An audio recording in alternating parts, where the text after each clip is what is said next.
Good. Yeah. Are we Okay. in it? Now we just started. Now let's tell me your story again. I should have checked all along, you sneaky fucker. That's my only one and F-bomb of the night. I should have checked on this. Let's see. Check in. Honestly, Check, I check, saw it and I was like, wait. Check. 1, 2.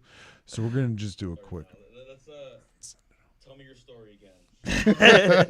You're gonna have to recap. Yeah. That was my Uh, only F-bomb of the night. Welcome aboard, everybody. There you Good go. to see you. Welcome to Hawkwind's Radio Picture Show. For those of you guys just joining us for the very first time, welcome aboard. If you like the show tonight, please hit like, hit subscribe, share it with a friend, and check out some of our other videos as well. We are a platform by Chicagoans, for Chicago arts and entertainment and media and music and dancing and having a lot of fun of fun. For those of you, again, just joining us for the first time, we would love to hear from you. If you go on to the YouTube link here down below, we have a chat. Leave us a message in the chat. Leave us a message in the comments. We'd love to hear from you. Let us know where you're coming from. Unless, of course, you're coming from Akron, Ohio, then OH, get lost. What you got against Ohio, I don't bro? really have anything against Ohio. I really wish they would fix up Ohio, honestly. It's Ohio. heartland of America, and it's kind of falling apart. What in the Ohio is this? OH, IO. Have you ever met anybody from Ohio? I've met plenty of people I've from never Ohio. Met any. I'm starting to think Ohio's not a real place. Oh, believe me, it exists. It exists. No, it's the heart of America, and a lot of shit's falling apart there. They got fucking trains falling apart and this and that. Let's send some love, nothing but love to our friends in Ohio. In Ohio. Yeah. But no, man, I'm excited. We got a really great show tonight for you guys. For all of you music fans out there, we have a very great DJ here. Please allow me to introduce. He has been in his late. He's been in the. Take a deep breath. Sorry, it's a lot to work I'm the on. one who's supposed to be nervous here. I'm sorry. It's not every day I get to meet Mr. Bobby. From his teen years in the late 90s, Mr. Bobby has dedicated his life to music and entertainment. As an event organizer, he unites people from diverse backgrounds through their shared love of music. As a DJ, he is skilled and seamlessly transitions between genres, allowing him to read the crowd and deliver exactly what they crave. His many accolades include some from Chicago's favorites like North Coast, Spring Awakening, Rudo Fest, Pilsen Fest, Tacos y Tamales Fest, I love tacos and tamales. Saberfest, Mole Fest, and many, many more. Beyond Chicago, he's DJ'd in Texas, Wisconsin, Michigan, Indiana, Missouri, and continues to expand his reach, solidifying his status as a dynamic and versatile talent in the music scene.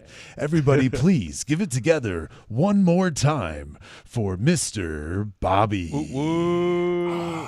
Yeah.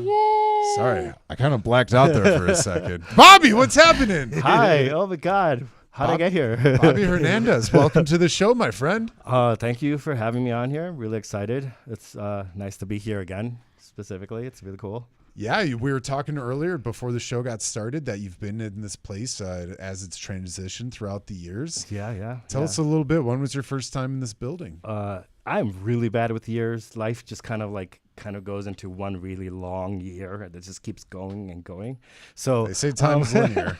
I would say Flabby invited me a long time ago. It was a good time, just it was me, some other people I'd never met. He had like little games and stuff that he would have us answer questions and yeah, it was just a really wacky, fun time. He was, the guy himself is a really interesting character, like he has like this really thin mustache. That's like a really thin black mustache with white big hair. That's the one thing when a lot of people that he's interviewed we've also interviewed, and they're all like, yeah, dude, the one thing I remember is his drawn on mustache. Yeah, It was drawn yeah. with Sharpie every single interview. Was it a Sharpie?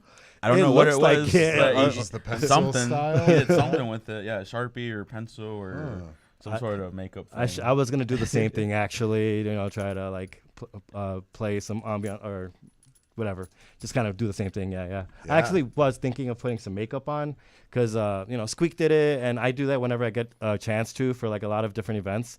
I get a lot of like screenshots from makeup ideas from every different place, like video games, magazines, movies, and then I'll just combine the different ideas and put it all over my face. It's fun. Oh yeah. Very cool.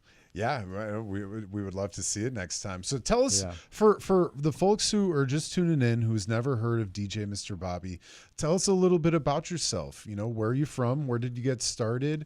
And who made you the person you are today? So let's see. I started really young. My older brother and my cousin had a group called Profound Image, and they would rent out banquet halls where we would get like 1,000 people every single time. My mom would be at the door, and just the variety of music was pretty cool. We'd have techno, merengue, Spanish rock, new wave, industrial, and all those all in one event, which I feel like doesn't rarely ever happens anywhere around here now.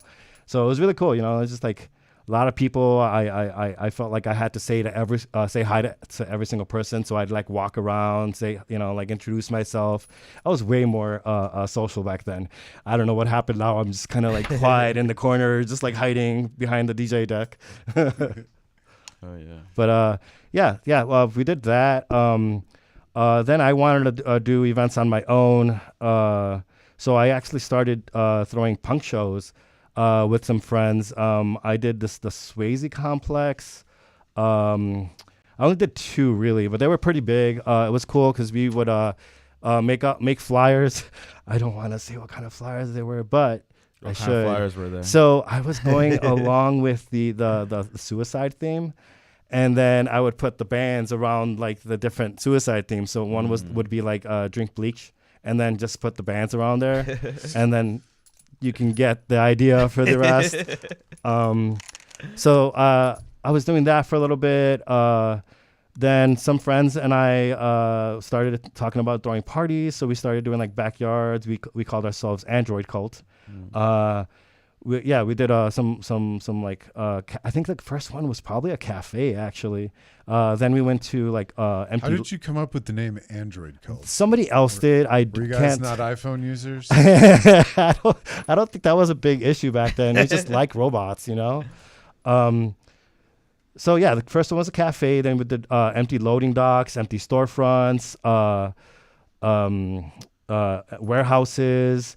From there, I just started to do things on my own. Actually, from there, I went to one of my friends invited me to go to New York, and I went to a party called Motherfucker, and that itself inspired me so much that I kind of wanted to do my own version here.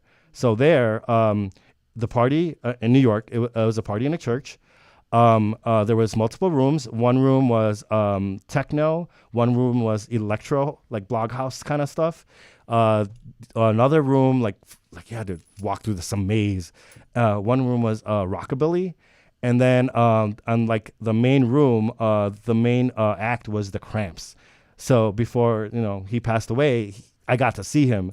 Wow. It was so amazing, I remember the drinks were like $30 or something crazy, but you're partying in a church, Yeah, I just thought the idea of combining all the different genres, because for a while, again, I just did pure house or and some new wave or something for like the events that I started doing on my own, which I started calling myself Mr. Bobby's World. Like was the whole. I didn't really have a crew. It was just it would be me inviting friends to join me.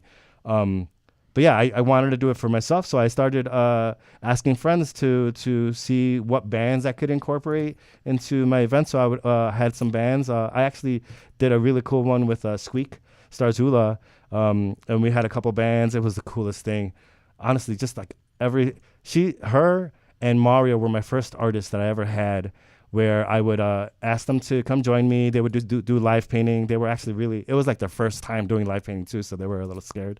But yeah, I invited them, and slowly, I did still have bands. Slowly, I kind of wanted to do more and have themes. So I started doing a lot of themes, mostly for my birthday, but now it's only for my birthday. But before that, I did things like I don't know if you've ever seen the movie They Live with Rowdy Piper. Yeah, You know what that of is? course, yeah. So, Chew, you know, chew bubble and kick ass. Yes, yeah. Love So bubblegum. we got a bunch of glasses that we would give out to the first few people that came in, and then I had my mom print out giant pieces of paper that said buy, consume, juke, procreate, and all those, and I would just put them up against the wall. I had one friend, his name is Chucky. He did suspension, and he just started going back and forth, like suspended over the crowd, and everyone was just like looking at him, terrified. It was the coolest thing. But yeah, so I did They Live. I've done Under the Sea, Enchanted Forest, Heaven and Hell,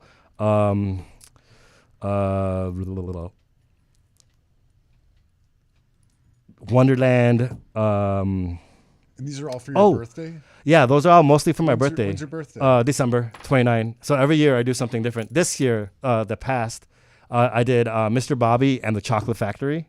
Oh, shit. Awesome. And it's funny, a friend of mine told me after the fact, he told me, you should have probably put a little more thought into what you called it. So I'm like, Mr. Bobby and the Chocolate Factory. I'm like, oh, damn. But you still think of the movie first, then you think of poo. The year before that, I did Killer Clowns from Outer Space, but I called it Base Clowns from Outer Space. Oh, shit. I love Yeah, that. yeah. That's one of my all-time favorite movies. Right? They're supposed to remake Killer it. Clowns is great. Yeah, Isn't that that's what I cool? saw. Oh, That'll be incredible. Yeah, especially yeah. with the way they can do puppetry and CGI now. It'll Yeah, be yeah. Absolutely insane. super excited to see that. It's such a weird. I hope they culty keep it movie, campy, too. though. Oh, totally. They have That's to, what made it otherwise so I'm fun. gonna be upset. Right. The best scene is when he like makes the dog, and the dog is like becomes a balloon dog becomes a sniffing dog, and he's running through the forest with it. And I'm like, that one doesn't make any sense, but like I just love it. So It we makes- wanted to do that so the parties. Each party is like we get a lot of friends to create these different decorations. So one of the things we wanted to do, but we didn't get to do, is like get some really strong wiring and then like a leash, and then just get balloons and make a dog, and then just somebody would be walking around with a dog. That's awesome. one of the ideas we did, but we wanted to do, but we didn't do that. I did get to rent some giant mushrooms from a friend. Natalia, she created a giant Cheshire cat. We bought some fabric from Joann's because you know how they were closing. I went overboard and bought a lot of them because they were pretty. And yeah, she took some of them and made a giant Cheshire cat that you can actually pet, and it was really cool. You know, like the Under the Sea one. An idea I had was to put a bunch of balloons. They were all blue balloons. Tie them all up and hang them from the ceiling, so it would look like, you know how like if you see video, you see like the bubbles kind of going up, you know, from the water, like in tanks and stuff. So that I use is it Etsy? Well, I get different ideas from everywhere and try to recreate them myself. Like I got a bunch of umbrellas. We painted them a certain color, added some other paper and stuff, and hung them upside down so they have like the tentacles hanging, and they would just be hanging from the ceiling. And yeah, just like different ideas like that. Are these events open invite, or are they? Yeah, private they're events? open. They're open invite once a year. I try to promote it as much as I can, but they're usually at a private location where I can't really promote online. Like I can't spend money on advertising. Sure. But they usually fit a good like 300 to 400 people. Wow. You know, I'd like to have that many people, but it's difficult when you're not spending money. Real talk, because Facebook and Instagram, they don't really let you promote like that if you don't give them money. Right. Now, talking about promoting events, how do you, without the social media aspect of your events, how do you get? Because I've gone to like some like Mr. Bobby events, and they're pretty packed most of the time. Yeah. How do you build that kind of community to get your event so packed like that? I actually started collecting emails. I have like 6,000 emails at the moment. Not everybody goes, and I'm sure some of them probably are like dead emails, to be honest. I've done that a lot. I try to utilize every social media, so I'll use like Instagram, Facebook, Blue Sky, Threads, even X. Radiate, which is like more of a party social media thing.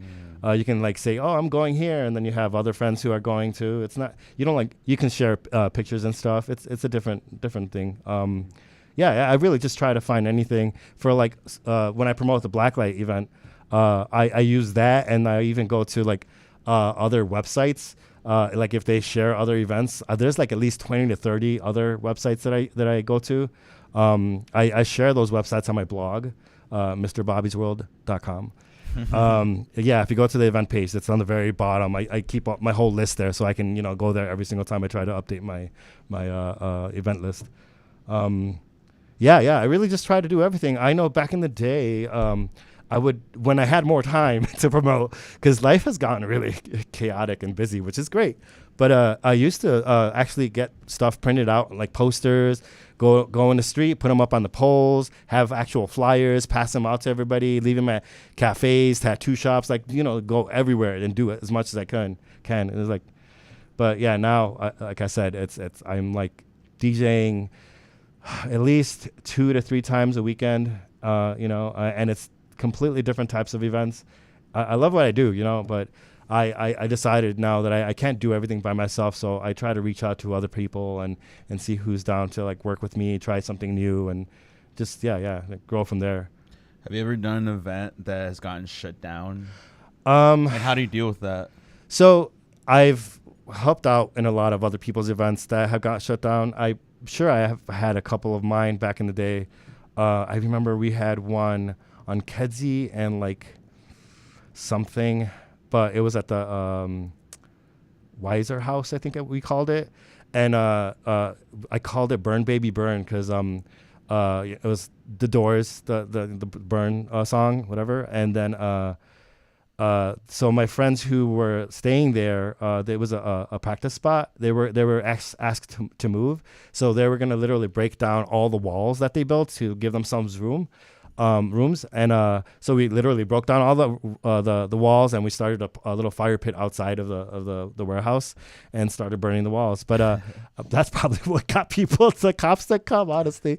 But yeah, whenever the cops come to any of these events, they usually just like look around. There's like it is very intimidating because there's like 5 to a few more police, and then there's like the big cars outside, and I don't know what they expect to see inside instead of people just partying and lasers and stuff.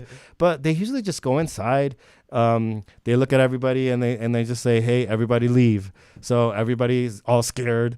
Most of them try to like go the opposite direction, like whatever other door you could find, and just leave. And they don't really say anything. They just kick everybody out. If they find the person who is running it or owns the space, they might give them a ticket or give them a warning.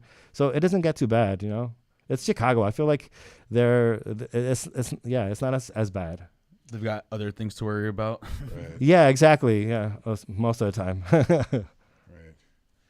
I was hoping maybe you could talk about so you playing things. Silent Disco at North Coast. Oh yeah. Kind of your way to that you got your foot in the door there, and how you built from there. So my friend Martin, when I was throwing parties on my own, Mr. Bobby's World, he reached out to me. And he wanted to start working with me, so he set up a meeting with me. And he says that I was mean, and I told him I don't know who you are, and I don't know what you do, so I don't want to work with you. Which I don't remember saying that, but who knows? Maybe I was drunk or something when he tried to ask me. But later on, we became really, really good friends. We started doing stuff together. He's amazing. He's inspired me so much. He has an amazing life, amazing career. He started working for React. And honestly, he's the main person, the main reason that I started playing the Silent Disco for Spring Awakening and North Coast constantly. From the very first North Coast, for a couple of them. And then like maybe 3 or 4, maybe less Spring Awakenings.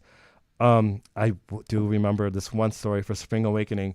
It was at the football stadium, and I DJ all the time, so I'm like playing at these warehouse parties like till 8 in the morning sometimes, so I had to DJ at like 1 a.m. the next day at the festival, and I was so exhausted. I know I was drinking. I get there on time, and I'm like feeling like woozy and stuff. And I go on stage, I start DJing, and then all of a sudden I start getting, I warned them before I get on there that I'm feeling a little sick. I might need a bag to puke in. So I go up there, I start DJing, and then I start getting dizzy. And I'm like, oh, okay. And I start like looking for the person, whoever's like dealing with the stage manager. So like they come and bring me a bag, and I'm like I get dizzy. I didn't puke. But I do start noticing that my music is like bum bum bum bum bum bum, because I was mid transition when I started getting dizzy. It was really embarrassing, and so I did end up getting off. I'm sure the other DJs started early, and throughout the whole festival, because I didn't want to leave, so I just like kept going from stage to hang out with my friends, and just laying down on the grass. I like sleeping, but not sleeping, but like laying down and like hearing the DJs play. I remember it was like Green Velvet was DJing with somebody, and I was just there laying down. It was crazy. I love Green Velvet specifically because of his music. Like, he's grown from like this really unique like techno gothy stuff to like really being one of the main tech house producers in music industry. Like, I love him. He's a really I never got to meet him, but his music is great. Definitely inspirational. Oh, yeah. Yeah, I do go off on tangents, like from story to story. Like I said, I have a lot of stories that I just want to like say them all, and then I forget what I'm talking about in the first place. Take us back to what it's like at Spring Awakening. It says that you opened the main stage for that. Yeah. Again, Martin, thank you. So yeah, Martin, I love him so much. He, I want to say it was when quarantine was coming back. And they moved it to the location by across the street from Costco, and I got to go there. I was actually showing up a little late. I got to I was trying to get my credentials, and they're like, "Oh, we can't find it, whatever." Finally, because that took so long, I needed to get a little cart to the main stage. They like just went through this maze to get there really fast. Went on there, and it's so cool because like I've never experienced a stage that big, that well put together, giant walls and lasers and speakers, and then like just like there was a good amount of people out there. Like I actually recently saw a video of somebody sharing them opening up. I forgot I want to say it was EDC, and there was like maybe 2 people there dancing. And I was lucky enough to have a good, maybe at least 50, probably more. They were there. They're like I tend to look down a lot so I can focus on what I'm doing. So I didn't really look up, but every once in a while I'll look up and I'll be like, hey, and start laughing. And it was a good crowd. So that early risers. Yeah, like, well, I guess with here a lot of people go really early because they want to catch every single part. Oh yeah.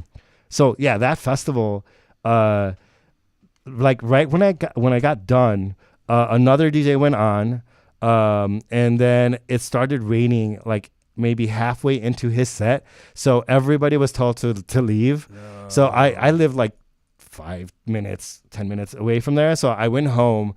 Everybody left. And then like around 5 p.m., everyone's told that you can come back. So we all went back over there. It was still kind of drizzling, but that was cool because, you have the rain falling on you, seeing your favorite DJs play, and everyone's just like enjoying themselves and falling on the mud. It was great. It's a great experience. Honestly, those are my favorite festivals, are the festivals in rain.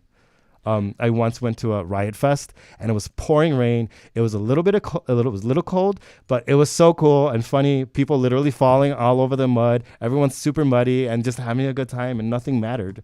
It was beautiful. So you're DJing and you're like you look up and you see a big crowd of people. Yeah. What's the first thing that goes into your like brain? Like, what are you feeling at that moment? Like, I'm sure it's something. You know, that you're just it's not even just there.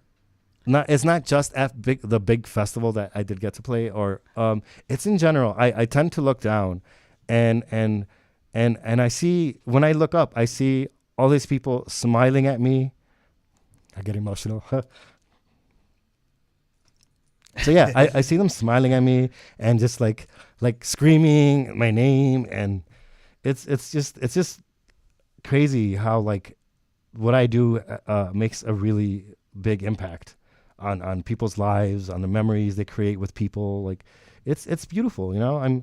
I love what I do, and I don't know, I really don't know what else I would do if it wasn't for music.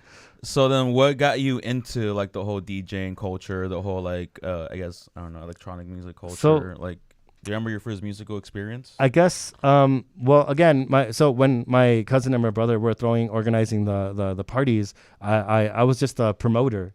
And back then we would actually print out flyers. I would go across the street from schools and just like wait for kids to like walk around and like give them flyers, and they'd go over there. So I was just a promoter, you know, just helping out, because I liked experiencing everything, being social, meeting new people, and just, it was a beautiful vibe. So my cousin, he wanted to teach me how to play on vinyl. So like, you know, I played on his vinyl. I didn't want to do vinyl. I wanted to do CDs. And then the music I chose was a lot more like industrial metal, that kind of vibe. So yeah, I started on vinyl. I wasn't into it because you're like pinching the nipple and stuff, and like, you know, like slowing it down with your finger. It was I not love my pinching vibe. nipples. So do I. But yeah, CDs was my vibe. And it's funny because like the CD decks have just changed so much. The one that I started on was a 200, and the way it works with the music is it would bend the song, if you can imagine that. It bends it, and then it would go back to the BPM. The newer ones I usually put it on vinyl mode, which is works more like a vinyl, so you can like speed it up rather than like the song bending, you know. And yeah, I don't know, I lost myself again. I get excited. So you're gonna say something? Go for it. Ask me questions. Do it. Yeah, I was gonna ask, when did you kind of just start recording your own music at that point? And, Yeah. you know, what was kind of your goal for that, and what's some of the feedback you've received from it? So yeah, the whole DJ thing happened. One of the guys who was in Android Cult told me to come over and start making music with him. I didn't really know how to make music, but I like had Reason, this program Reason, that I would start making music on and just like play with stuff. And then he had Reason too, so he would put a beat and then I would put a beat, and I was really good at using my ears to catch the same beat as the other person. So I would try to catch his BPM by slowing down or speeding up the music, and then literally just pushing a bunch of buttons and making noises on the microphone. I remember one time, I guess his girlfriend came in from the other room, and she's like, "You guys are scaring me," because he's just like growling on the microphone, like, and I guess I think he called our music like Evil House.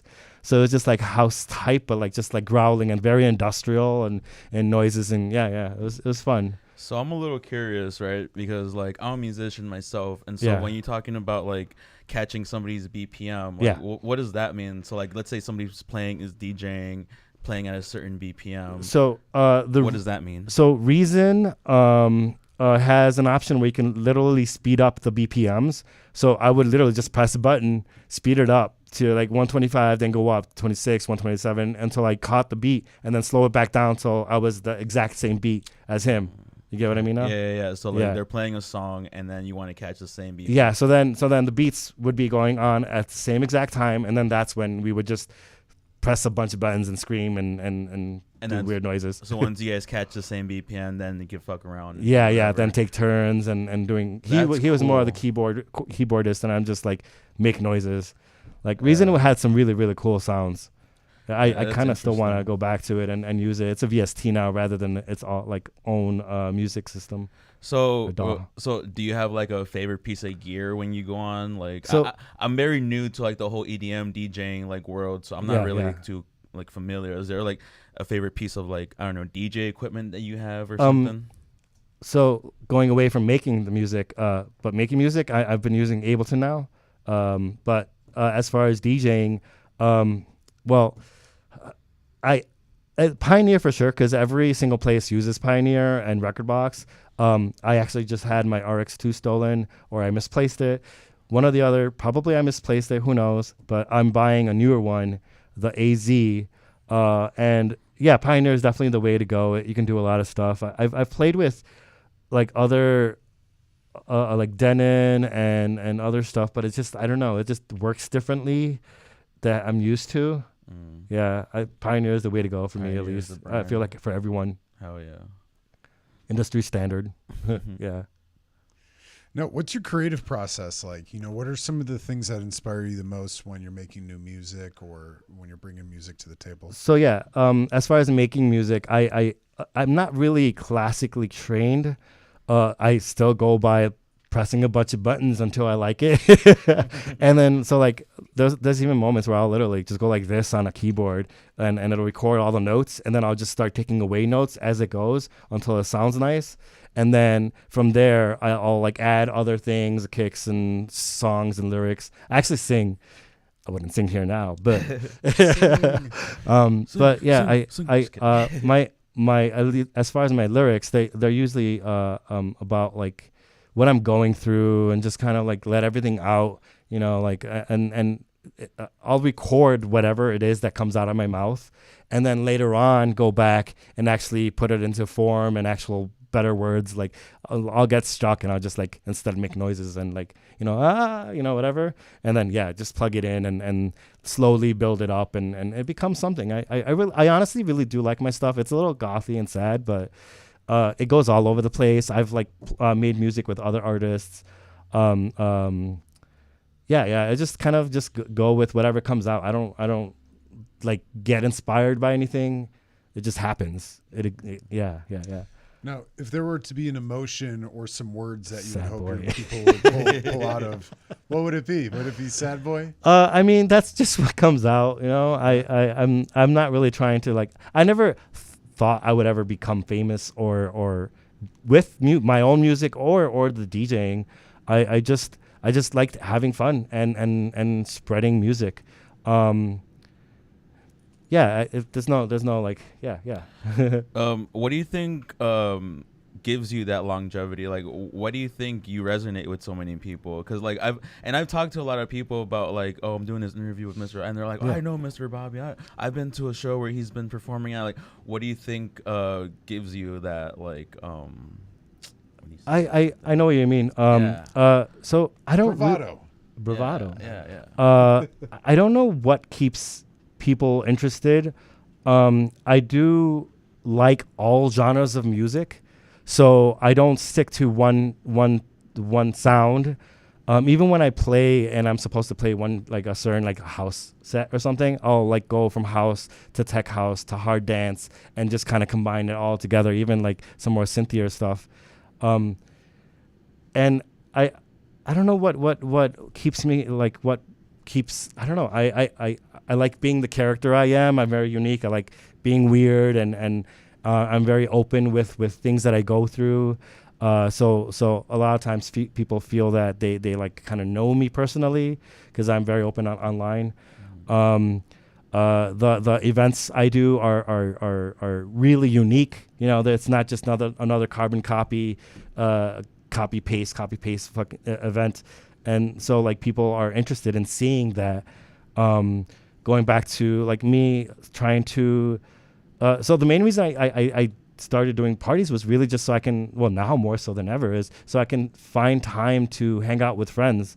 And most of my friends are artists, musicians, DJs, because that's become literally my life, just surrounding myself with these people. So like if I get to throw a party, I get to hang out with them and we're all just dancing and enjoying ourselves. And I don't know, I feel like people enjoy that, the fact that it's not just the same thing. the unique ideas and themes. The fact that I'll have artists, different vendors. I don't like to. So when I first started DJing, one of the things that would happen is people would have the same lineup all the time, over and over, and I wanted a DJ, so I just started throwing my own parties. Like, I'm not gonna wait for anybody else to hire me.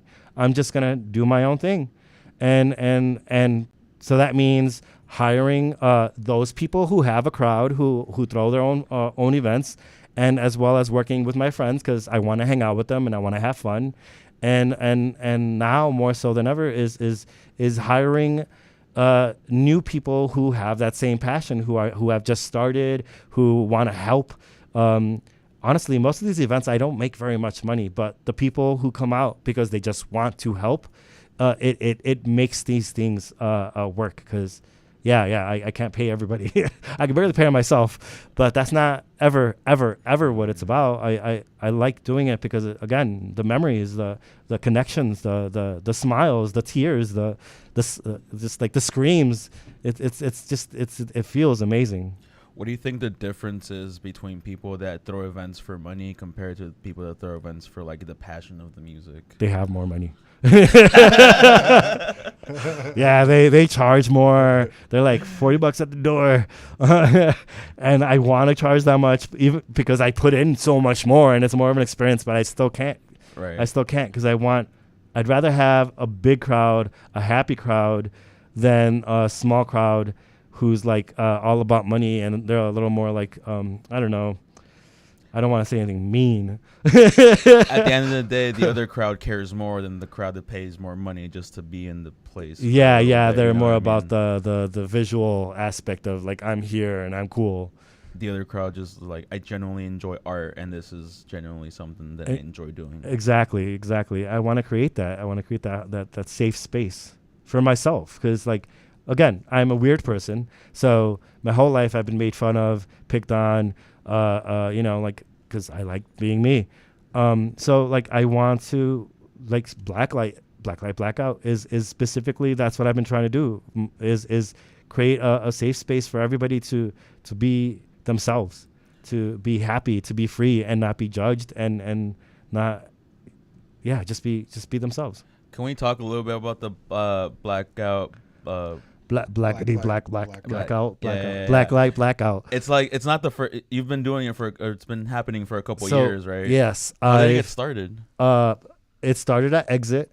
My friend Exit. I know. It's coming back. It's coming back. Is it though? When? I don't know what it is. I saw someone shared a picture, and it was him with the keys in his hand. So that means it's happening. It's better, bro.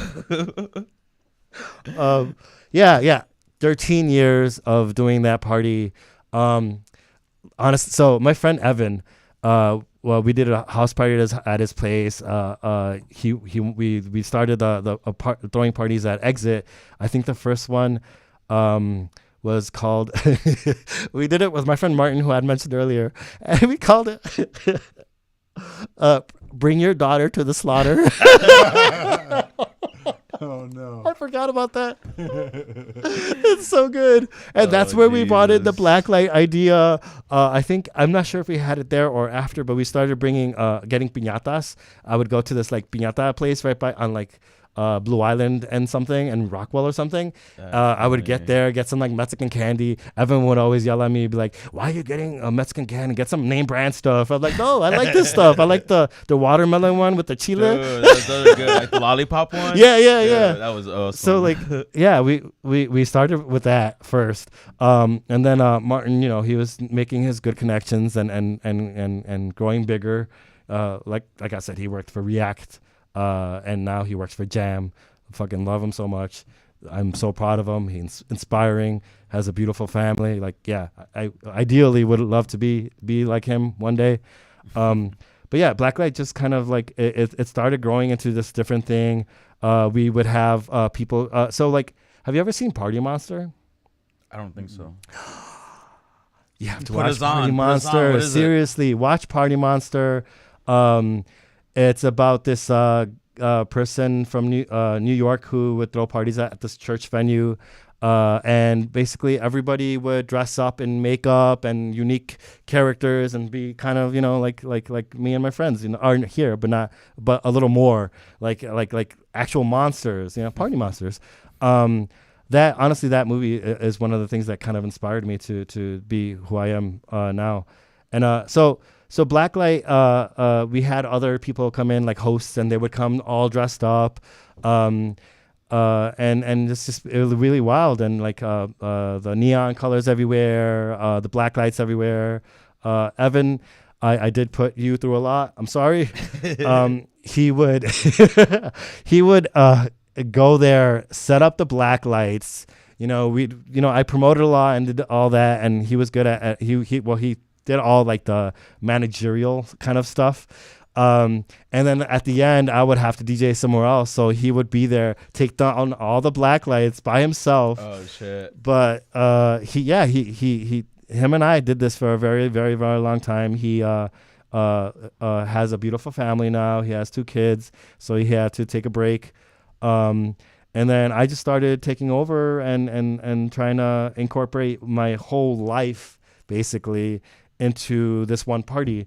By now we have like 6 different vendors. I try to keep it to different people all the time, reaching out to whoever I can, the friends of friends and friends of friends. Even have live artists every once in a while. Again, different DJs all the time. I try my best to not get the same people over and over and over. I did want to bring up this one thing. So my friend Gabby, she invited me to go DJ in Texas, and I played in this one place called I think I put it on there, and my brain is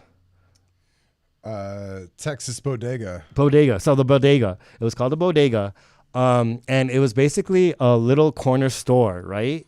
You have potato chips and a bunch of drinks on the walls. You go up to the cashier, pay your entrance fee, and then this giant cooler door opens up. You walk through there, and it's a giant bar, like really big, with a whole LED wall. And then they had a smaller room. Hold on one second. So they had a smaller room with a pool table, and they had the silent disco headphones there.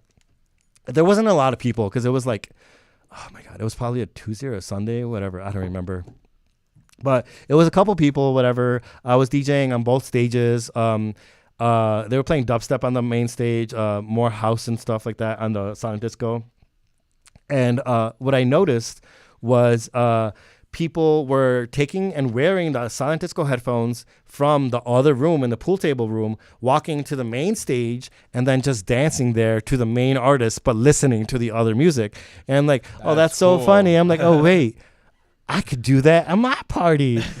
So the music at Exit was really diverse. We would play juke, very little bit of dubstep, house, techno. Then we moved to La Nocturne. And in there, I felt like what worked the best was mostly house music.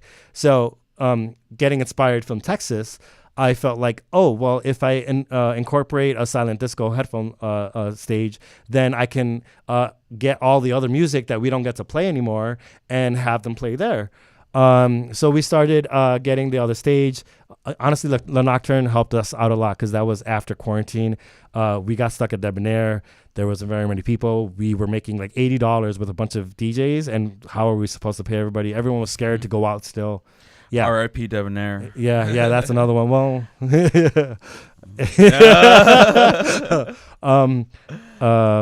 silent disco stage. So we were at La Nocturne for a good amount of time. And then I just needed to move somewhere else that was gonna work for me a little better. The Point, a lot of my friends worked there, so they're like, "Hey, you should do it here. You should do it here." I was also asked by Never Have I Ever to go there. Like, it was really difficult to figure out where I wanted to go. It would have to be somewhere with 2 different rooms because La Nocturne is just one giant room. Mm-hmm. So because the silent disco area was at the furthest closest to the door, you still got a little feedback on the headphones. You could still hear the other stage. So the idea worked, but it didn't work really well. then The Point reached out to me. I went there, and I don't know if you've ever been there. No, not yet. I have not. No. It's a cool place, a very cool place. They have a giant LED wall. So when we go there, Where's that at? The Six Corners in Wicker Park. I think I've been there actually. Yeah. Next to where Debonair was. Yeah. What was my story? Like I said, I get lost sometimes. LED wall. LED wall. Oh yeah. Other room. So because they have like, it's not really another room. It's more like the back area behind the stage. Because there's only the LED wall that's really separating the room, and like one wall. So we started putting the silent disco area there because it was a little more quieter because the speakers were facing the opposite direction, so it's not colliding. I guess like a couple months ago, my friend had said, "Hey, why don't we do 2 stages? One could be open decks." So that means one stage I can have my friends do an open a takeover, and I can promote them, say, "Hey, everybody, follow them. They're amazing. They do this and they do that. Support their DJs." And then the other channel could be just like whoever wants to come up, if they want to DJ again, because they had so much fun, or just have anybody go up there and play whatever they want. Because the best part is they could be a bad DJ. They could be playing a genre of music that isn't so palpable, and all that like they won't make people leave, because that's what was one of the problems I've had with open decks is like a DJ could be pretty bad, and then it's like, let me go outside for a while till they're done. But because you have the option to just literally take off your headphones, you don't hear anything. And you'll still have music playing on the main stage, so you're still enjoying yourself, or go outside and have a cigarette. Theoretically, that sounds like a good idea. It works. It works great. Yeah, it's honestly gotten a lot of people to come out. We just started in January there, and each one has been really, really, really, really good. I'm really happy. Honestly, it's again, just organizing these things and bringing everybody together and supporting my friends and my artist friends and the vendors, and it makes me happy. It gives me a reason. It gives me life, Oh, yeah. a goal, I guess. Now, you've done so many different events, so many themes, so many different locations. Now, if money to fund a crazy party to fit what's in your head, if money was not an option, what would that party look like? Where would it be? Who's performing? And what would you do in the party? So as far as who's performing, I always like to work with my friends because it just makes everything good. I don't really have any bigger artists who I try to get bigger artists, and then it costs a little too much money, and then I don't make enough money to pay everybody off, and I feel bad. And so like I like working with my friends. So it goes back to me getting inspired by going to other places. Last year, I was invited by Orville Klein of Porn and Chicken to go DJ at Electric Forest. My friend Joe Vortek.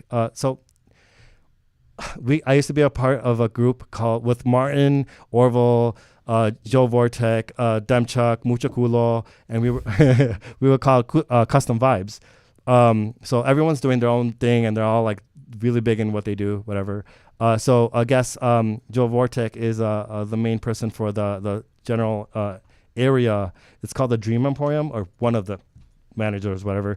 And getting inspired from there. So like they have, if I had money, I would try to do something like them. So I actually sent a link of what it looks like, but each room has a different theme. So it goes back to what I've been doing my whole life, but I do a whole party. I did do one actually. I go back and forth. But one of my birthdays, I couldn't decide what I was going to call it. And I found this this place, Mojo's, and I had 5 different rooms. 1, 2, 3, 4 different rooms. So one was bands, one was one was a video game room, one was a long room, and one was another room. So I did different themes. One was Alice in Wonderland. The other one was they have a bunch of tags, so I forgot it was like something basic, like some street theme or whatever. Yeah, I try to do all that. Back to Emporium. each room in the giant tent that has an AC has a different theme. One room was like an alien room where there was this person in like a big TV on their head and like glitchy face that was doing stuff, and they were just like going up there. It was like karaoke. Another room, you would go there and they would give you a list of paper. They were all dressed like Star Trek characters. They give you a list of different things to find throughout the whole area, and it's like a check off list. And so once you got all those checked off all those lists, you would get to go to a certain area where they ask you what the password is, basically. And if you answer correctly after filling out the whole list, then you go through this room. If you don't, then you go through this room. The room that they led, if you didn't know, it was just a pink room with a bunch of, what was it? It was pink room with a bunch of stuff that was really funny. They're probably happy I'm not ruining their their ideas. One of my favorite rooms was actually this black light room.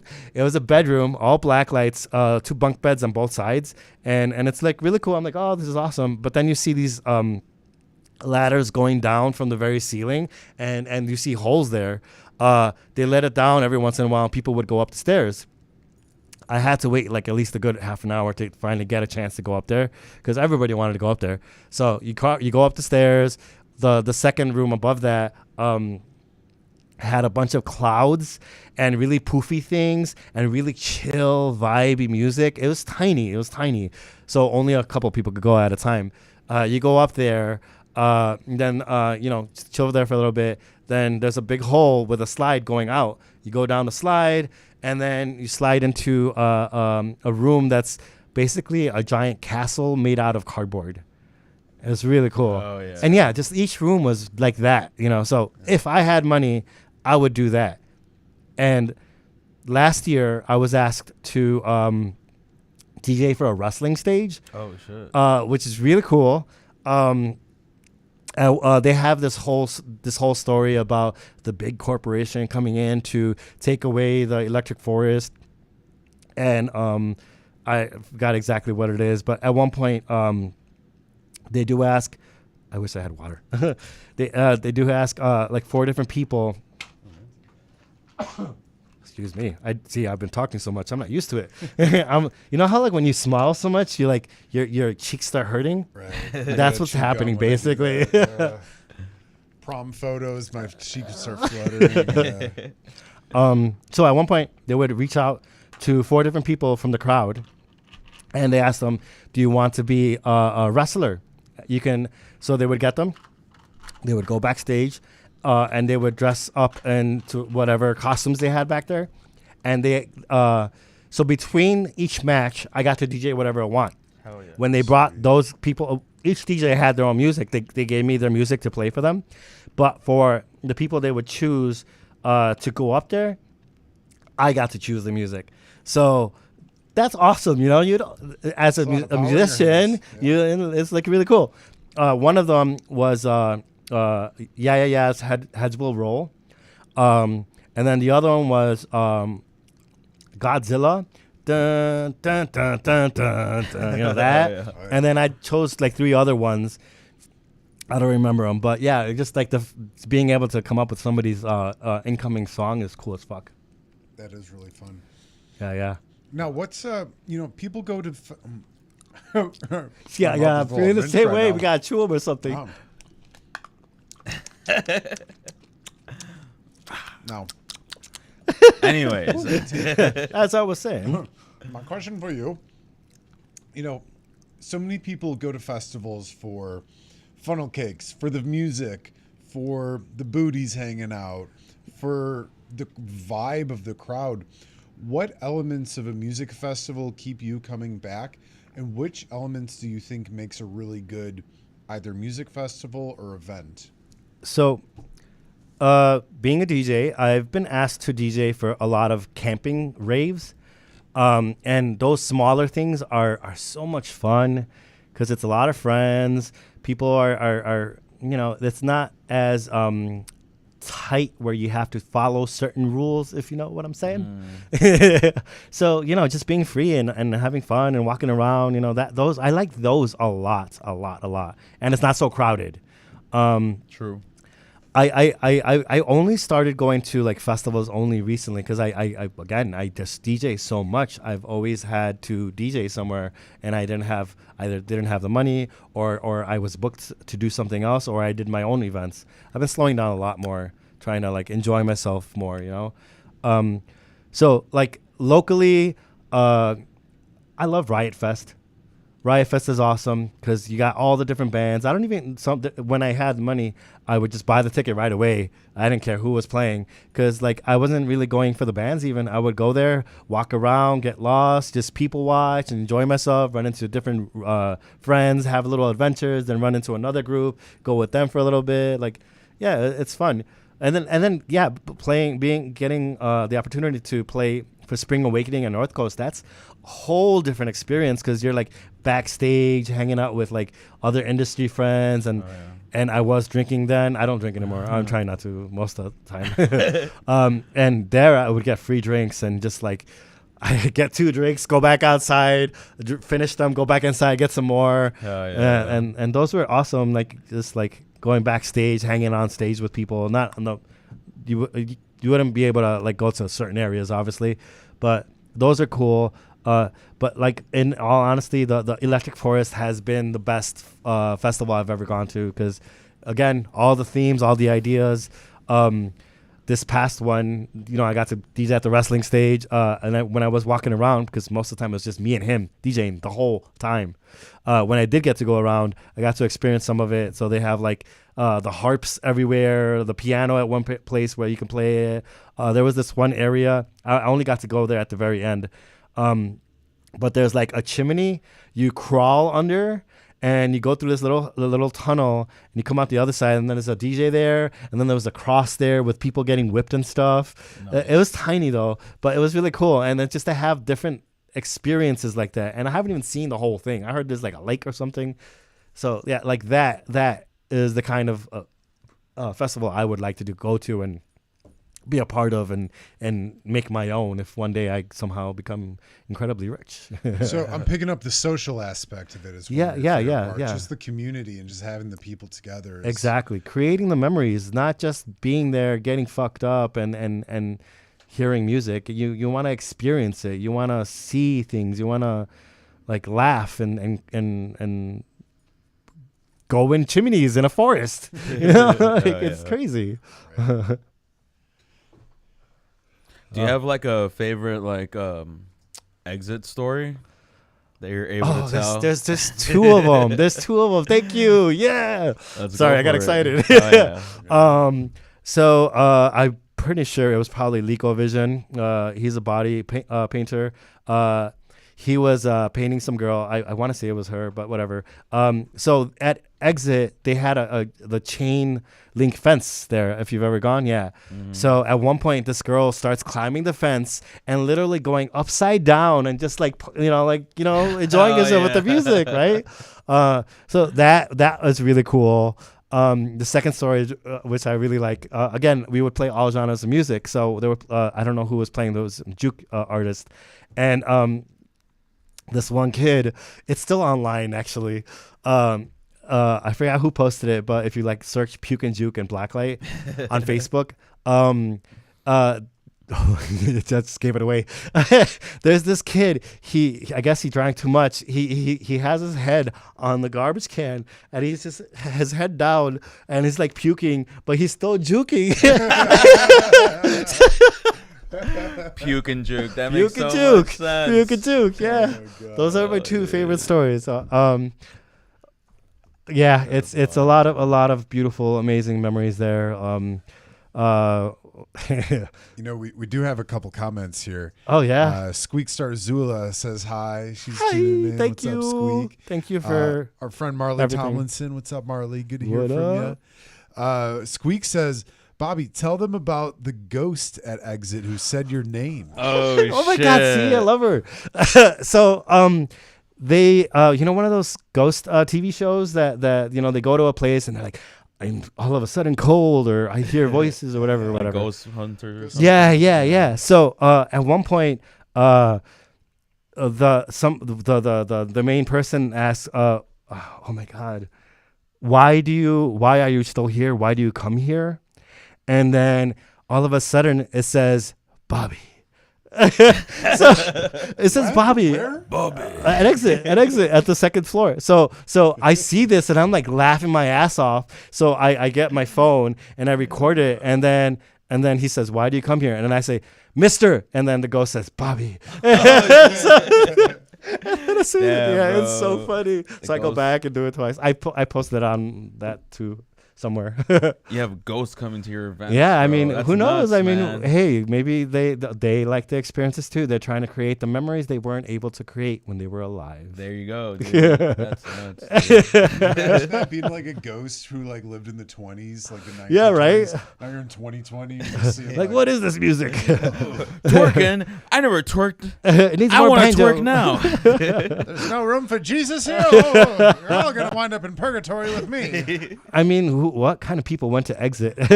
Well, I don't know what it was before it was Exit. So I mean, Well, Exit's been around since the 80s. but it was located somewhere else. Somewhere before. else, Yeah. yeah. So I don't know what it was before. It was probably just a house. Who knows? You know, Fuck, dude. who knows how many people died there? Be a good place to be in purgatory. Though. Yeah. Get a lot of shows. Did you know? Is it not live? It's not Livewire. Are ghosts purgatory? Sorry. There's another bar that has ghosts. That I don't know the Is it whole Liars story. Club? Excalibur? Yeah. Do you know the story? Something. No, There was no idea. axe or something at one point. I don't know. I'd have to look it up again. But they have ghosts on the second floor too. Yo, Yeah, a lot of yeah. like old school punk bars have like ghosts apparently. That's what Especially if makes they're it like better. built under like a house or something, you know. Yeah. I wanted to ask, going back into the music, there's like people have different opinions about what makes a musician or not, and some people are like, well, DJs, they just click buttons and they don't really like make music, they just click buttons. What do you have to say to those people that have that opinion? So, at least as far as when I first started, it was more using your ear to catch the beat, and that took a good amount of time. And then when your songs are actually on beat and going on at the same time, before you'd try to make it go together as long as you could, and songs would fluctuate. So you'd like kind of slow it down, move it up, whatever. And then on a mixer, you have the high, mids, and lows. So you could take off the kick, take off the highs, take off the middle part of the music. So ideally, when you're bringing two different songs, you can create a whole different song Right. Yeah. because you're using certain parts of each one. And now I there's times I do actually use sync when I'm trying to go from like 125 and just speed it up to like 128, 130 or whatever. I don't want to be so abrupt, but I'm slowly going up and beat matching at the same time. So and still changing the effects and adding filter, and I use a lot of halftime echo, and I have a good time. You know, it's not just playing songs. You have technology lets you do so much. You can just a lot of the effects and looping things and I learned like I used to watch a lot of like the scratchers like Qbert. There was other people, and they'd like sample stuff and do cool vinyl tricks, and I kind of like, again, coming from vinyl and seeing, like, learning from my cousin, I kind of took that and started doing a lot of loops. Now, like when I bring in a song, I don't even use the kick. I use the highs and the mids, and then I'll loop it. So I'll do that for a good while and make a whole different song, and then switch the kicks, and then still now it's the highs from the other song, and then play with it a little bit, echoes, and like go back and forth and stuff. Like it's more fun. So there is a lot of like musical strategy or musical techniques that you have to use when you DJ. Yeah, definitely. So then it's pretty much kind of like producing music. You Exactly, know what I mean? but live. Exactly. Yeah. It's you could easily mess up. A lot of people, they also DJ by key. I don't do that. I just make it work. It's just there's times where like say for example, you'll have two vocal tracks. If they start singing about something, then it's crashing because you're like, oh my God, which side do I go? But with the filters, you can throw in a real quick filter on the other one that you want to fade out, and it creates more of a background noise instead. So it's like you know what I mean? Yeah. Do you have like a preferred style of? Because I know we have like we have like house music, like hard style, like all this kind of like electronic type of music. Do you have like a preferred style of music that you like resonate with? So I grew up as a goth kid. I was like 12, 15 years old, and this girl, like, I guess she wanted to introduce me to the whole goth scene, and she introduced me to My Life with the Throat Coat Cult. Nine Inch Nails was really big. Marilyn Manson and David Bowie. Not that he's goth, but glam. Like that whole thing, and introduced me into wanting to paint my face and wear black. And now I'm more of the pastel goth look. You know, like, what was it? What was the question? I got excited. Yeah, me too. Yeah, right. What was the question again? I'm sorry. You got summer shirts. Look at you. Yeah. Seriously, yeah. Oh, actually, Squeak. I found this in Texas, and she added all this stuff on it. That's like, I don't know if you saw the back. Oh, the stitching. Oh, there you go. Yeah, Squeak. cool? Yeah. Shout out Squeaks. Yeah. So Squeak musically, also did comment back too. She said, she better. Exit's last location used to be an apartment building that burned down, and apparently people died upstairs. Oh, Wow. That's where you had the black light. There you go. So it probably was a ghost. So I hope nobody died at Blacklight. So musically, what I like the most. See, I grew up as a goth kid, and you know, when I first started DJing, it was all industrial and that kind of vibe. But that's not what people want to hear. So you know, I obviously did a lot more like house music, and at one point I even played trap. A little bit of top 40s, but this, again, just trying to find myself, you know. But for now, I mean, I get to play, Blacklight is predominantly house, tech house, bass house, UK bass, UK garage, that kind of vibe, techno, and then the sonic disco, everything. I get to play at Submission on Division, which is at Bourbon on Division, and that's more goth, dark wave, industrial, minimal wave, a little bit of synth wave, you know, just darker music, even some dark techno. I'm trying to push it. Then I get to DJ at these warehouse parties, and those are more like hard techno, hard dance, hard trance. At least that's what I push. Everybody plays mostly hard techno, but again, I like everything. I don't want to be like everybody else. I have to have my own thing. So I'll throw in the hard dance and hard trance and other stuff that's just faster and still goes well. And yeah, that I just like going all over the place. You know, you're a very unique person. You're showing us your shirt earlier. I see the spikes and the collars and all this. How would you define your aesthetic? Earlier, I was trying to go with pastel goth. Yeah, that's kind of before I would always wear just black, probably a little bit of green. You know, like a lot of clothes that you would get from the alley. You know, that's when you're first starting to get into the whole scene, and then you just slowly become your own person. And yeah, now I actually like color. It looks good on you. Yeah, mostly pastels. This is like, I like the green, and then honestly, whenever I find a cool shirt, I was deciding either this one or another shirt that was green with Big Bird, and so I'll find these shirts and I'll take them to squeak them up, make them into squeak wear, and make them unique, you know. So it's still colorful but still dark. Oh yeah, very cool. Yeah, I just got to give some more props out to Squeak because she suggested I come out here. She's been one of the people who's pushed me, who's kept me up. If I get sad because of something, you know, she'll like yell at me. You're like, don't do this. Don't let people get to you. She's like made my merch, my like all the art. But it's not even just her. Like, you know, Natalia, Angel Lunetta, Mario. Like there's so many artists, so many people who have like, it's not me who is people are paying attention to.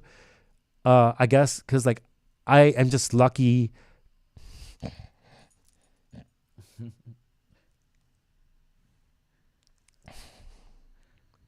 Would you say they're like not necessarily? I'm lucky to have these people in my life who are amazing, beautiful artists who are unique in themselves and just powerful people.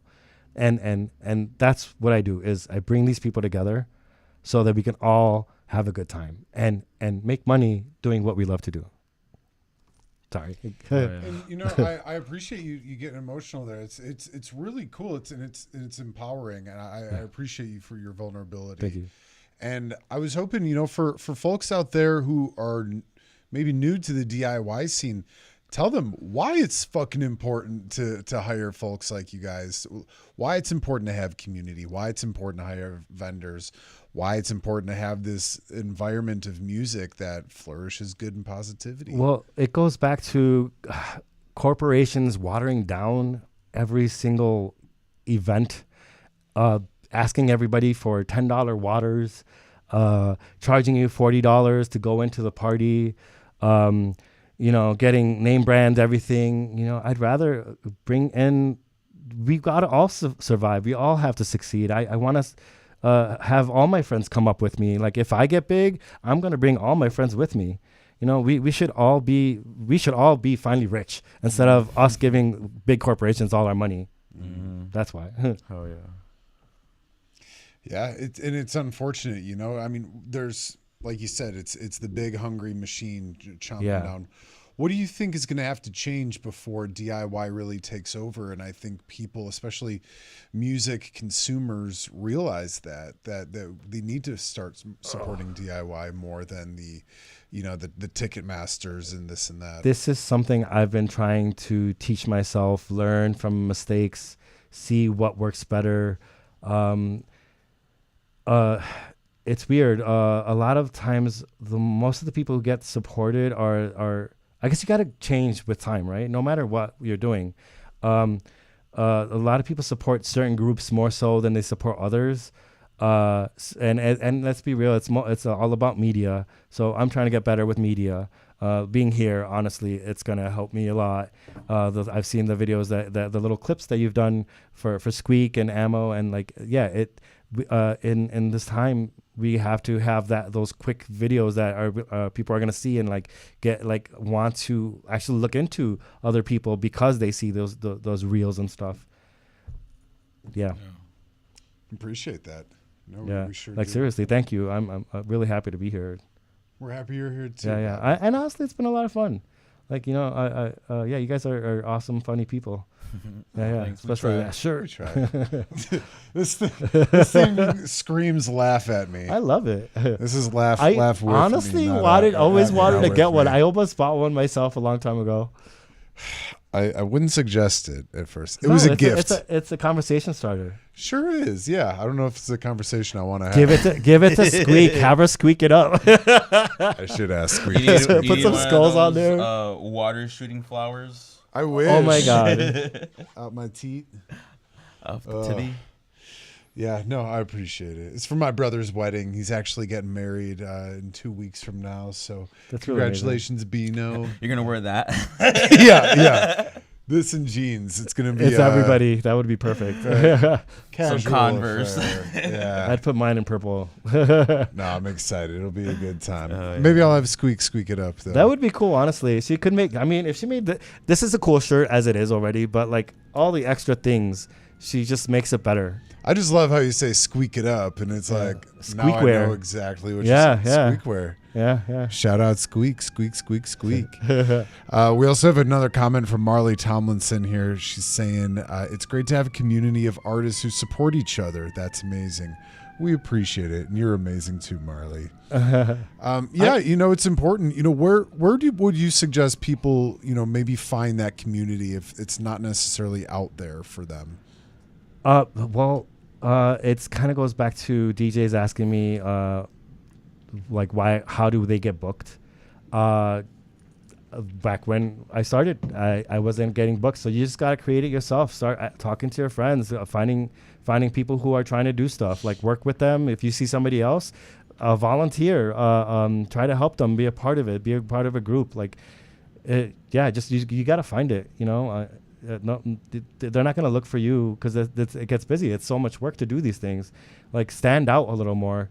Like, I have tons of friends who like, they try to do their own stuff too. They come and they help me break down. They help me set up. Like, in all honesty, I wouldn't be able to do that stuff because I don't have enough money. So I'm literally doing the work of like 3 or 4 people for the price that I charge, because like, I want to be able to support this. Not support this or myself, but support the community. I want to be able to keep this going and not just let it be the corporations or the big groups that everybody follows.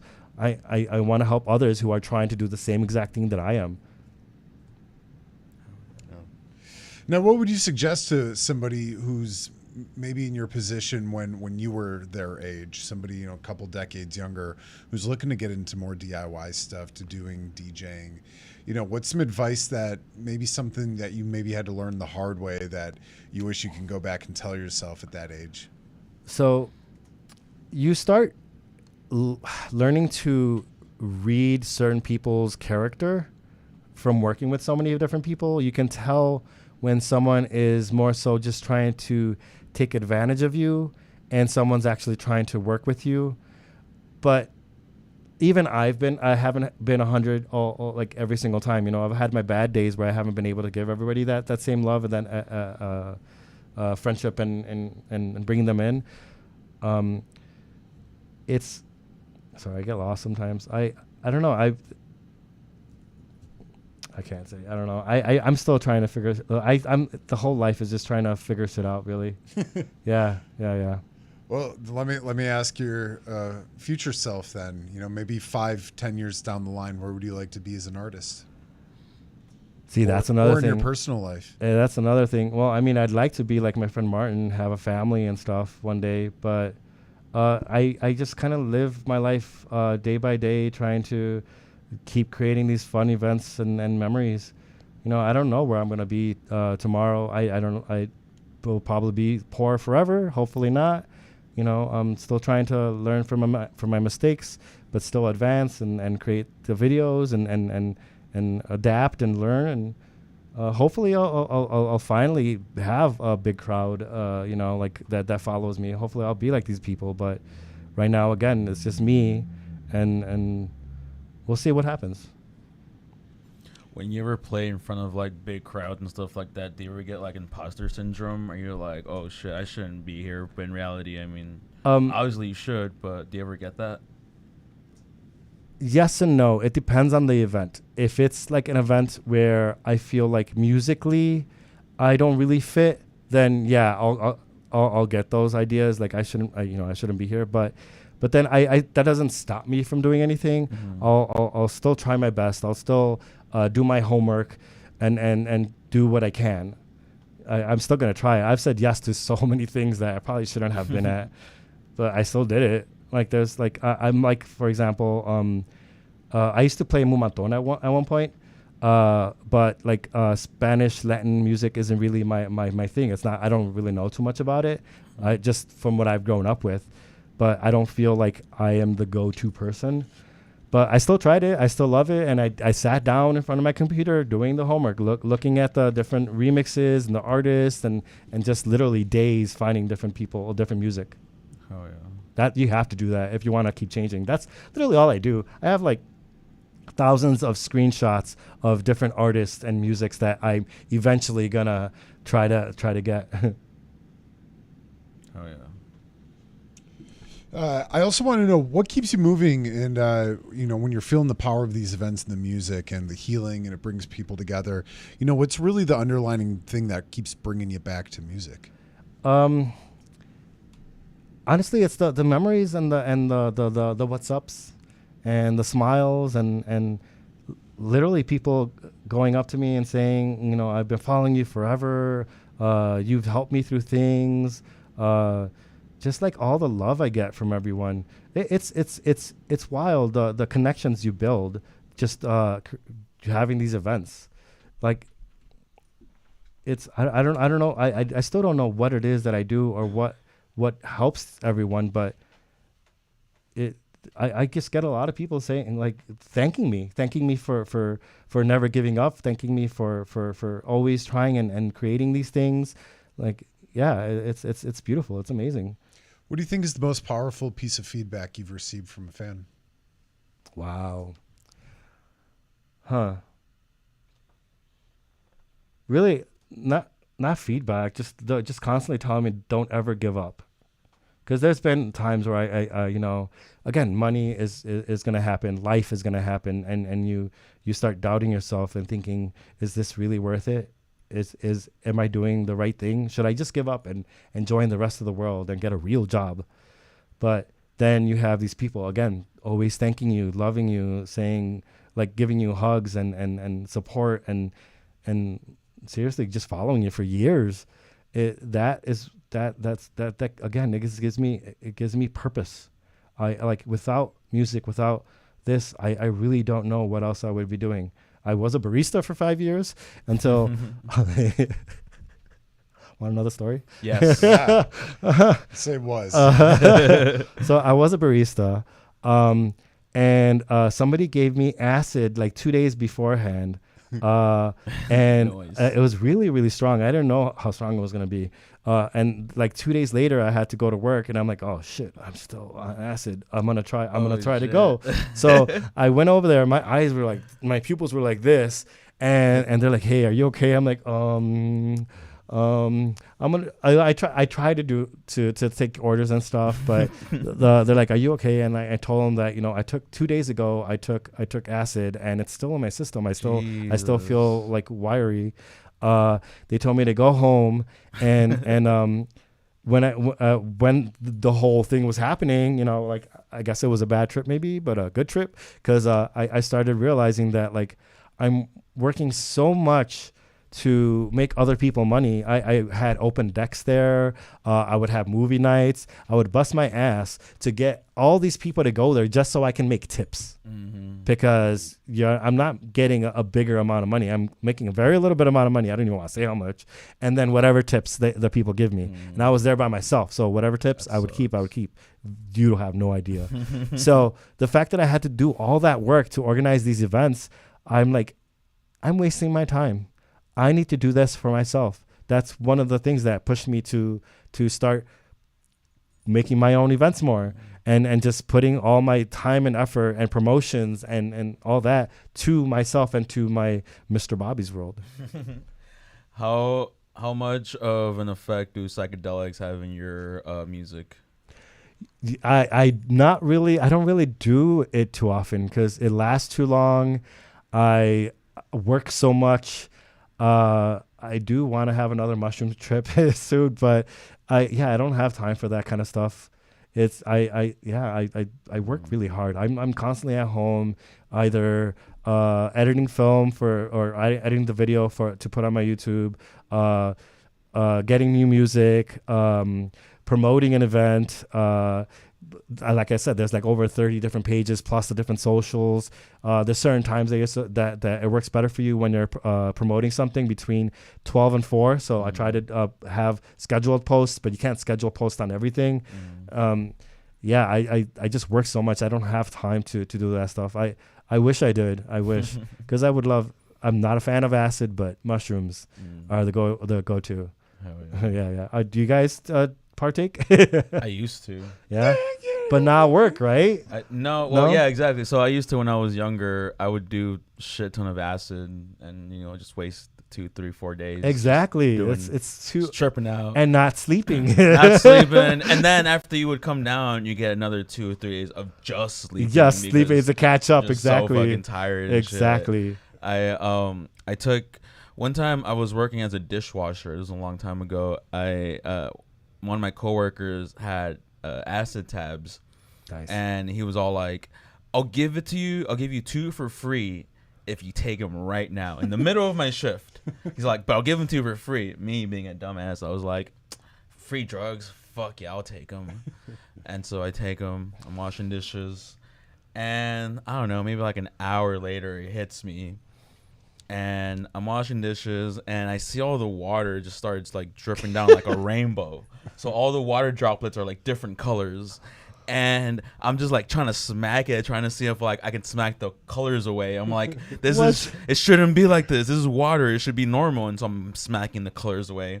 And my manager at the time, he's all like, why are you smacking the water? I'm all like, and like in a split second, I'm like, I probably shouldn't tell him I'm an acid. I'm like, don't. I don't know. I was trying to get a fly or something. Yeah, that's smart. Hey, good. And he sent me home afterwards. He's all like, because my pupils were like fucking that big. They're like shooting out of my eyeballs. And he sent me home. Oh my God, you could tell right away. Did you get fired or just sent home? I gotta tell you, it's a service industry. Everyone's on drugs. Yeah. What We'll kind see of you drugs? tomorrow. All kinds of drugs. Fucking, we were on weed. We were on mushrooms. We were on acid. Sheesh. A lot of cocaine happening in the service Yeah, that industry. one, that's for sure. Heard that. Yeah. It was a wild time, man. And don't encourage anybody to do any of that stuff, but it happened. Yeah. I Just have the an good acid stuff, story. kids. Just if it Um, makes you a better person, maybe. So, acid story. One time, I went to one of those rave camping things, and this guy was like going around like selling acid, but he had it in a little vial. So I'm like, oh, here's $20. And so like instead of putting it onto something, he like puts it straight in your mouth. No. So I opened my mouth, and I don't know how many went in there or whatever. We were like gonna camp, you know, like had our grill out there. We're like gonna make food and stuff, but like at one point we're just like tripping so hard we couldn't do shit. So like the food is out there, we leave it out there.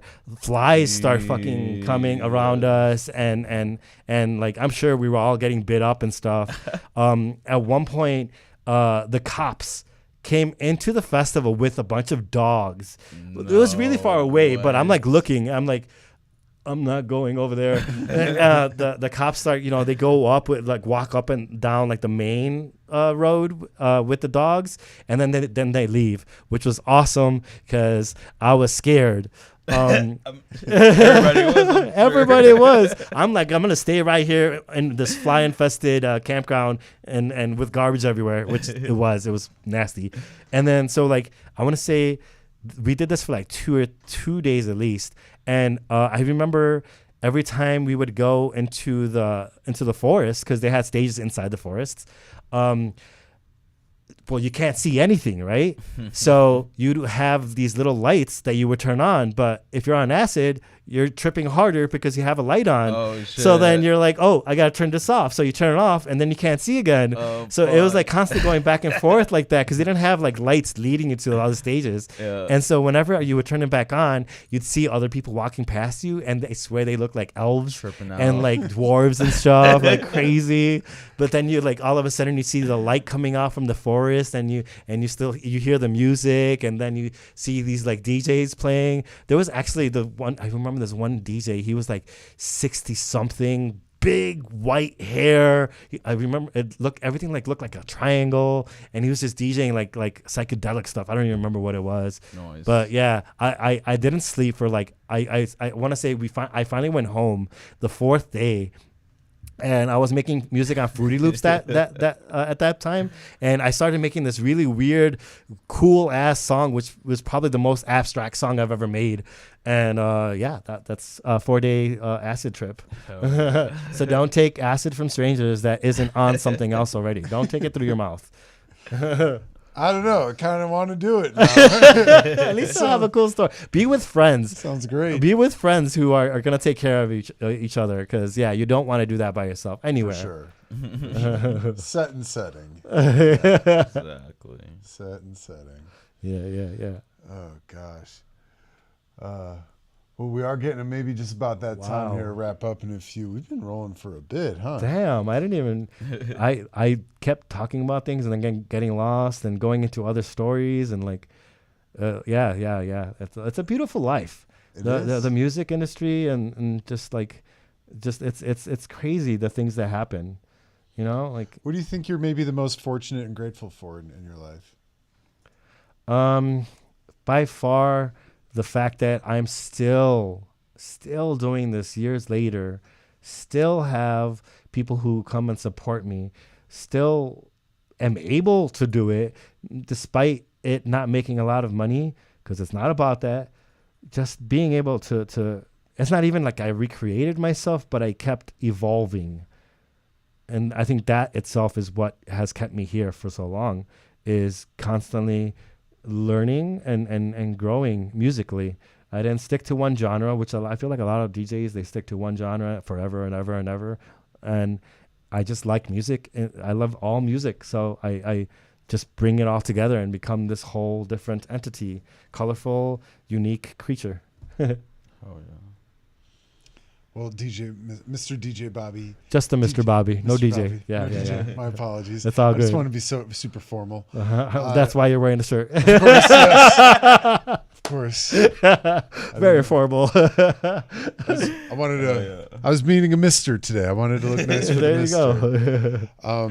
Mr. Bobby, sorry, my mic keeps falling. This doesn't happen every time. Your mic needs him. Okay, it's a little cold in here.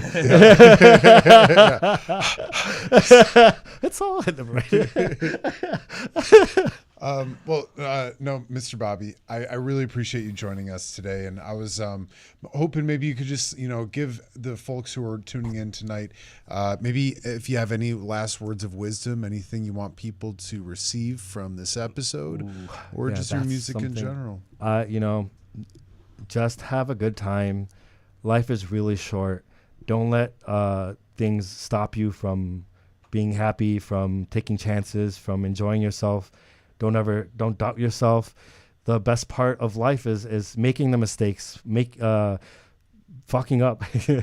But you keep learning from that, and you keep going and you keep growing, and just be happy. Don't stay stuck and sad forever, because it's not worth it. You're missing a lot. Life is beautiful because you make it beautiful. There you go. Hell yeah. Yeah. Heavens, yeah. Yeah. Heavens, yes. Heavens, yes.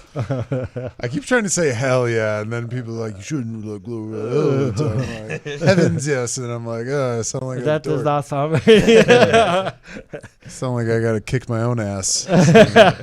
Heavens, yes. I do want to say thank you. Thank you for having me. Thank you for inviting me.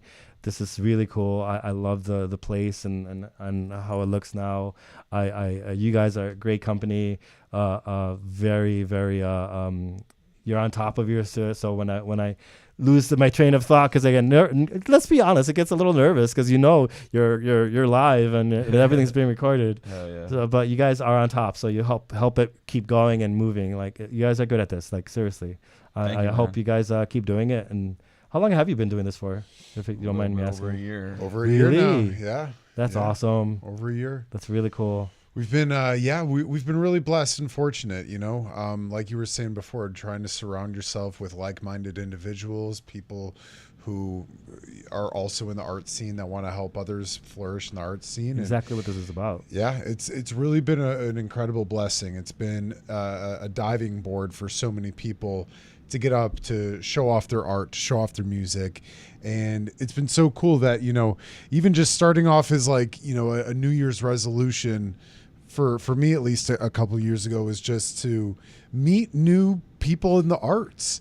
And like working with Jay Smooth here, it's been so fucking awesome to meet so many people. Every week we have a new guest, and I'm just incredibly blessed to keep surrounding myself again, like we said, with like-minded individuals, a lot of really great artists, and it's inspiring. And no, it's been a lot of fun. We've gotten a lot of really great feedback from it too. Just people really thankful that this is becoming a platform for folks to get up and do their thing in this look at me world of social media. You're helping. We don't think the artists who need the recognition or deserve the recognition are getting it. So How do you find your guests? word of mouth, friends of friends. We've had a lot of people get on the show, and they've reached out to other friends in the business, just looking for some more exposure for people to, if they're trying Which to do this is some, perfect. which So is perfect super for, grateful. right?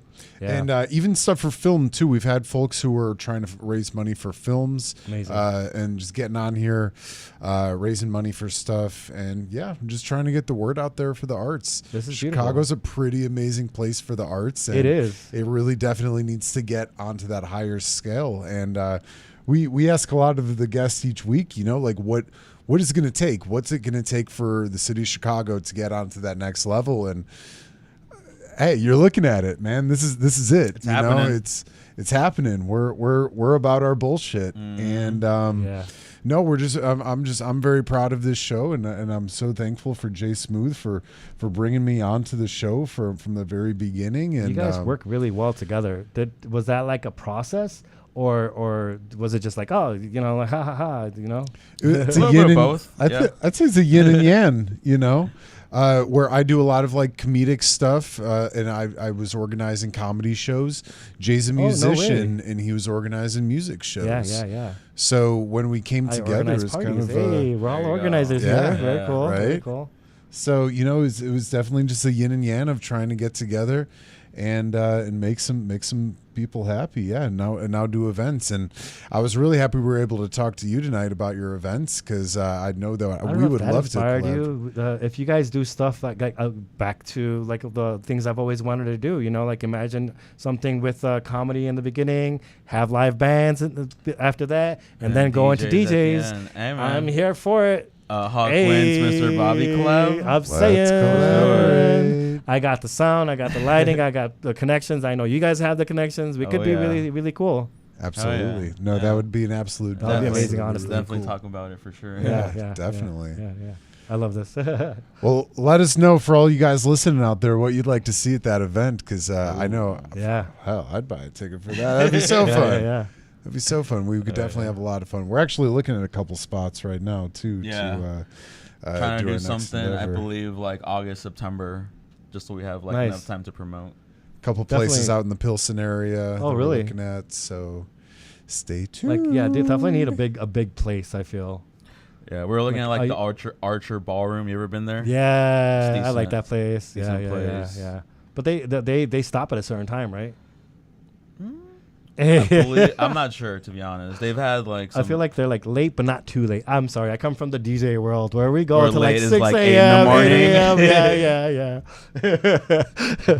We don't know if this party will go that late. I still have a bedtime, and I got. I've done events that have lasted for 12 hours. Jeez. Really? And I'm up there, I'm having a good time. It gives me the energy. It's so much fun to see. And you'll see the crowd fluctuate into a different thing, because they'll be there for the bands early, then slowly little change into the party animals. And then even then, those guys, you can only last for a certain amount of time. So then you got the after hours crowd who come out. Yeah. The afters crowd. Yeah, they're all like, all geeked out. Let's go. exactly. Drinking Riot juice. Oh, yeah. Well, whether you're an early riser, a late night seeker, the 8 a.m. caller, Yeah. all you music fans out there, we love you. And Thank you. I think that's maybe Love a you good all. way to kind of leave off the show, is that go to some festivals this summer, have some fun. Go follow Mr. Bobby. We have all of his information down in the description below. Hey, thank you. Give him some like, give him some love, let him know who sent you. Reach out if you guys want to work together, help out in any way. You're a DJ who wants to play. Give me some time, because I am only one person. But I do try to get everybody. Let's work together. It's all about building a community. Oh yeah. Family, whoop whoop. No, but again, check out Mr. Bobby down below in the description. If you'd like to collaborate with him, please hit him up. All those links that you shared with us, we're going to share them down below.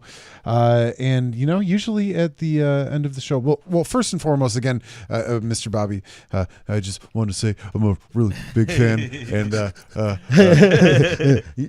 Kind of cool being here. I'm just like really nervous, and like, I don't got glasses on, but if I did, I'd go like this. No, but sincerely, I really enjoyed your time here tonight. Both me and Jay really appreciate. Do you guys end at 8, or do you keep going sometimes? We try. See where it goes. No, we wish you nothing but the best of luck. We really appreciate you joining us tonight and sharing It's the fun been a lot of stories. fun. And I really know that a lot of people are going to be really inspired by your stories. I I'm hope glad so. you were able to come in and tell it tonight. I do have a question. Weren't Sure. you guys on Milwaukee before? Wasn't that a Q4 place? Was it? Or am I confusing it? They Maybe they might have done something in Milwaukee, but I I'm don't. getting my streets I feel like I did an event at Q4, but it was It might have been part of Q4. yeah, it was Maybe. before it became this. Yeah, along because they've been around for a minute. Yeah. Yeah. And I did a event called Inspiration Invasion, where we had bands and DJs, and I actually performed my own music, which was cool because I sang my stuff and Hell yeah. I had a laptop in front of me and kept, it was really, well, you said you're in a band, right? Mm-hmm. For me, when I'm out in front of I'm not used to it. So you're at least when you're DJing, you're looking down, you don't see the crowd. Like I said, moments where I look up and I laugh because hey, people are looking at me. But if you're in a band, you're nonstop, looking at people's faces. I when I would perform, I would black out. I don't remember anything. I remember singing and I'd do my thing and voice cracking and everything. But I then I would stop and it would be over, but I wouldn't remember anything. I've done that a couple times. Yeah. Thank you, Ian J. Oh. That is a wild thing, even people without even substance too, folks who just drive home and they're like, I just blacked out that entire time. I just was not conscious the whole time. No dropper of alcohol, but Yeah, you know what I just- mean though? You just blankly do things. Yeah, you're just following the lines and just cars, just keep going. Muscle memory. Yeah. Wild. Muscle memory. Personally, I listen As a to a musician, lot of though, that's music. impressive. I screenshot a lot of music while anywhere I'm doing anything I'm doing, anywhere I'm going. I'm just screenshots. What do you listen to usually? There are times where I get a little overwhelmed, say after a big warehouse party. So I listen to some whatever's on the radio. Actually, something rare, like blues, orchestra stuff. That it's a whole different change. But my go-to is usually goth music, dark wave. That's my vibe. It just makes me. It's the sad music makes me happy. Yeah, that's my go-to. Yeah. But I listen to everything because obviously, again, DJing at so many different places, I do my homework. I do a lot of homework. Yeah. What's your vibe? Me personally, a little bit of everything, man. I love rock and roll. I Yeah. love blues music. I love Yeah. Chicago blues. I like jazz music from time to time. Yeah, I'm very punk Yes. rock. I love a good Irish rock band. Nice. And lately I've been listening to Native Electro. Native Electro you mean has been my new favorite genre. Native American beats, but over they have really cool stuff. There's this one band where I saw Hallucination. yes. Yes. I saw them 2-3 times now. There's a lot of really great ones Yeah, out yeah. there. But yeah, it's great for running too. I could imagine. love running to some Native Electro. It's a lot of fun. Hell yeah. How about you, Jason? about you? What you listening to these days? Oh, dude, I listen to a lot of metal, a lot of rock and roll, a lot of math rock. For those of you who don't know, I play in a band called The Skies Are Shifting. May Nice. 30th, we have our EP coming out, Mind Awake, Body Asleep, Act 3. Get it. I am very proud to announce that May 30th, we're dropping that EP out. I want to check it out. Act 3. It's really good. Hell yeah. That's awesome, brother. And we're very proud of it. Go And- check it out on all streaming platforms. What part of the band are you? I play guitar. The guitar? Cool. Yeah. Cool. But yeah, we've been working on it for a long time, probably a little bit over a year, to be honest. Hell yeah. And it's finally dropping May 30th. Go check it out, everyone. Yeah. Releasing your baby into the wild. Dude, yeah, it's like birthing a baby. Is this the first album? It's our it's a 3-part EP. Okay. We had Mind Awake, Body Asleep, Act 1. Oh. Then we had Act 2, and there's our final act from the 3-part EP, Act 3. That's amazing. Hell great. yeah. Hell yeah. For those of you who don't know what math rock is, Yeah. Well, you ever heard of music with like a bunch of different time signature changes? yeah, like Schoolhouse Rock, like 5, 10, 15, 20, 25, 30, 35, 40, 45, 50. Yeah. Yeah, math rock. Yeah. Numbers. I hate numbers. Yeah. I decided to be a musician because I fucking hated math, and then they were all like, "Well, it involves a lot of numbers." I'm like, "Fuck." Anyways, I was gonna ask something stupid, but I'm not. Do it. You just said so. Do it. No, do it. no, Okay. I'm not. Well, It had some, It's a never math mind. question. we're It was a we're math question. I was an athlete, not a mathlete. I'm not even gonna. No, We're I'm gonna getting, put them into my mouth. we're getting close to that time. Yeah. That's what happens when I get off nicotine. I just get a little whoopy, loopy. I was hooked on those Zins, and I told you, I'm like, I gotta stop doing them. Do you get like Documents. 'cause I know like when I don't smoke Fucking weed. irritated all the Yeah, time. I know when I don't smoke Yeah. weed for a while. Like, I took a little break off weed and I went to visit my parents for a little bit, and they're just asking me like normal questions, like, "How have you been? Well, how's work?" How could you ask me that? Yeah. In my brain, I was all like, "Stop asking me so many questions." It's too hard. Why do you care? Why do you care? yeah. Like, I just wish I can give my moody teenager self at like 17 a cigarette and just be like, just chill. Exactly, dude. No, yeah, I get a little more irritable, a little more. Nicotine helps though. Nicotine sure helps. Yeah, I'm also trying to like cut out on beer. I think I'm allergic to beer in my older age. You know, so. That's something I would tell everybody is to cut out beer in general. I quit for a good amount of time, and like I said, I'm trying to go back to that point. Being a musician, being a creator, being an organizer, you have so much more time. You're not there sleeping your whole time away. You don't have to recover. You remember more, even though sometimes I forget shit. You remember a lot more things. You can do a lot more things. Like I said, I do like 3-4 different things a weekend. I'm like waking up and doing the things and lifting, and you lose a lot of weight. Just everything. Like when you think about it, what good things in life really came from alcohol, except for maybe giving you a little bit of liquid courage? But even then, that liquid courage, the courage that you get with practice, you slowly get better at it where you don't even need it at all. So like yeah, Is it worth the hangover? It's not worth it. It's totally not. Drink some water. Those THC drinks have been my go-to lately. Hell yeah. They're amazing. Except I did get too high this past weekend. Oh shit. Dude, I would much rather get way too high on Exactly. THC drinks than way too drunk any day of the week. Exactly. know? It's the best. Like, I'm never gonna like puke or like break shit if I'm too high, but like I've never woken up the next day after being too high and been like, "Oh fuck, I can't function." Right. Yeah. I've done the opposite. I'm like, I feel great today. Yep. I Yep. slept Yep. like a fucking baby. Yep. weed, what a great drink. What a. So if you were to pick a poison, you're going out, you're celebrating with friends. What's Definitely your get those poison? THC drinks. Yeah. I'll smoke a little weed.